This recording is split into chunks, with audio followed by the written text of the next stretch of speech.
नमस्ते दोस्तों, इस कहानी को अच्छे से समझने के लिए पिछला भाग ज़रूर देखें। चलिए कहानी शुरू करते हैं। अगले दिन निहारिका एक रेस्टोरेंट में बैठी हुई थी और रिधिमा का वेट कर रही थी। कुछ देर बाद रिधिमा वहां पर आ गई। रिधिमा ने इस्माइल के साथ कहा, कैसी हैं आप आंटी?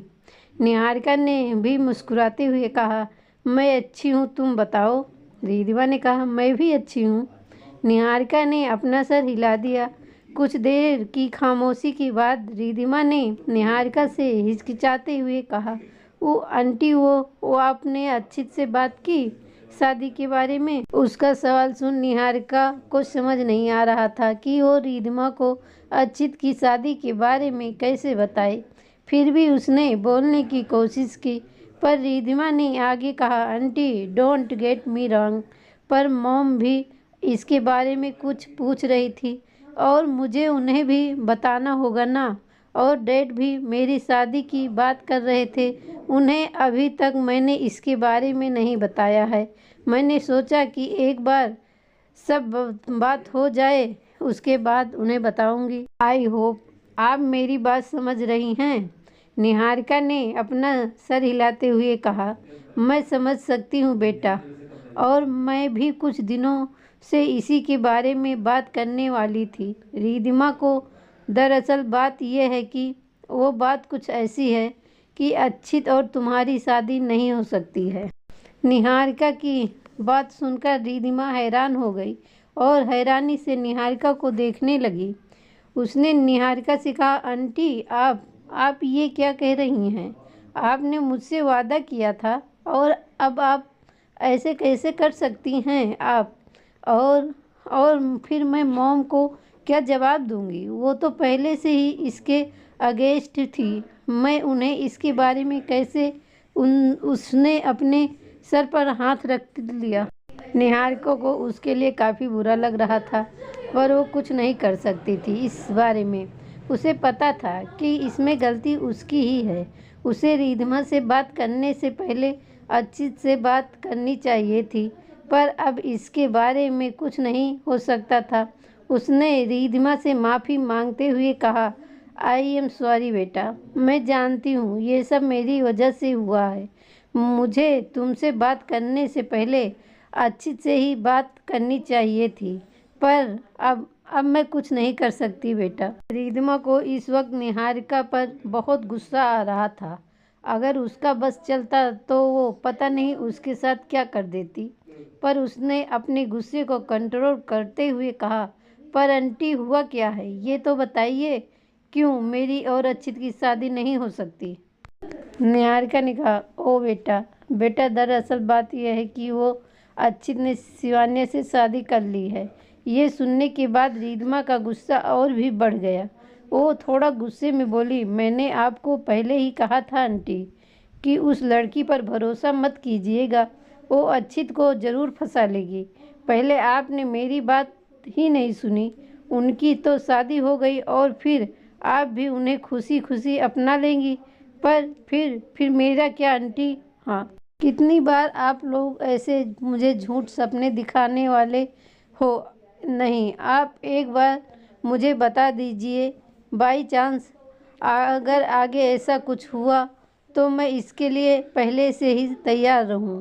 पहले आपके बेटे ने मेरा दिल तोड़ दिया और अब आपने भी वही किया। निहारिका कुछ बोलना चाहती थी, पर रिधिमा ने उन्हें रोकते हुए कहा, बस आंटी, अब मुझे और कुछ नहीं सुनना है। आपको जो कहना था आपने कह दिया, अब मैं जा रही हूँ यहाँ से। इतना कहकर वो उठी और फिर रेस्टोरेंट से बाहर निकल गई। निहारिका ने उसे रोकने की कोशिश करते हुए कहा, रिधिमा बेटा मेरी बात तो।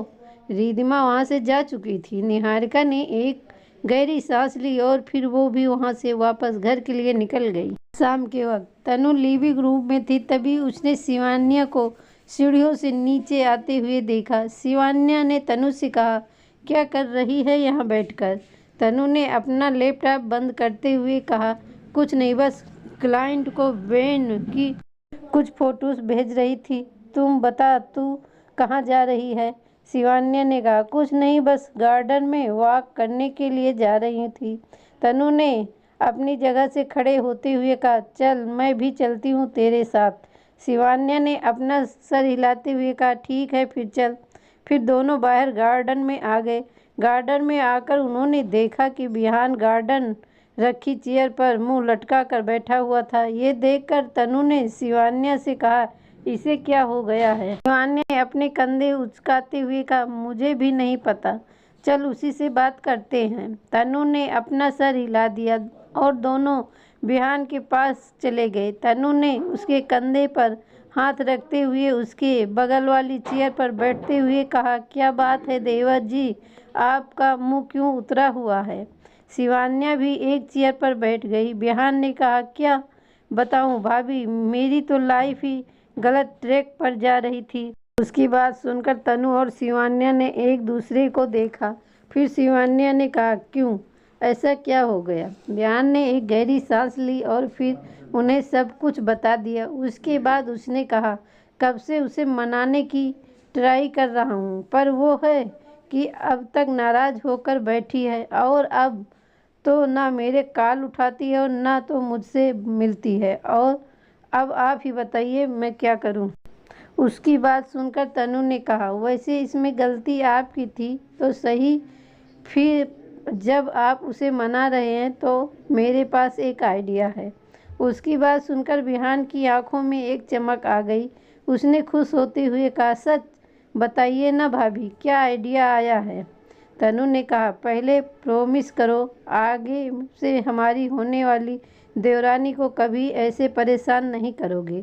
उसकी बात सुनकर बिहान ने कहा, डन, अरे सपने में भी अब कभी परेशान नहीं करूँगा। उसकी बात सुनकर तनु मुस्कुराई और फिर उसने बिहान की आइडिया दे दी। उसे सुनने के बाद बिहान ने खुशी से तनु को गले लगा लिया और कहा, थैंक यू भाभी, यू आर दी बेस्ट। मैं आज ही ये आइडिया ट्राई करता हूँ। फिर वो वहाँ से बाहर चला गया। उसने जाने के बाद शिवान्या ने तनु से कहा, आइडिया तो काफ़ी अच्छा है, आई होप इसका मान जाए। उसने कहा, अरे वो डेफिनेटली मान ही जाएगी, लेना आखिरी आइडिया किसका है? शिवान्या ने कहा, किसका है जरा मुझे भी बताना, क्योंकि तेरा तो बिल्कुल नहीं हो सकता है। तनु ने अपनी आई रोल करते हुए कहा, मेरा एक क्लाइंट ने अपनी वाइफ से माफ़ी मांगने के लिए ये किया था और उसकी सारी प्रिपरेशन हमारी टीम ने की थी। सच में उस क्लाइंट की वाइफ बहुत लकी थी जो उसे ऐसा हस्बैंड मिला जिसने उसे मनाने के लिए पूरा होटल बुक किया हुआ था। कहते हुए वो कहीं खो गई। शिवान्या ने अपना सर हिला दिया। तो दोस्तों, आज का भाग यहीं ख़त्म होता है। अगला भाग सुनने के लिए हमारे चैनल को सब्सक्राइब करें और कमेंट में ज़रूर बताएं कहानी कैसी लगी। धन्यवाद।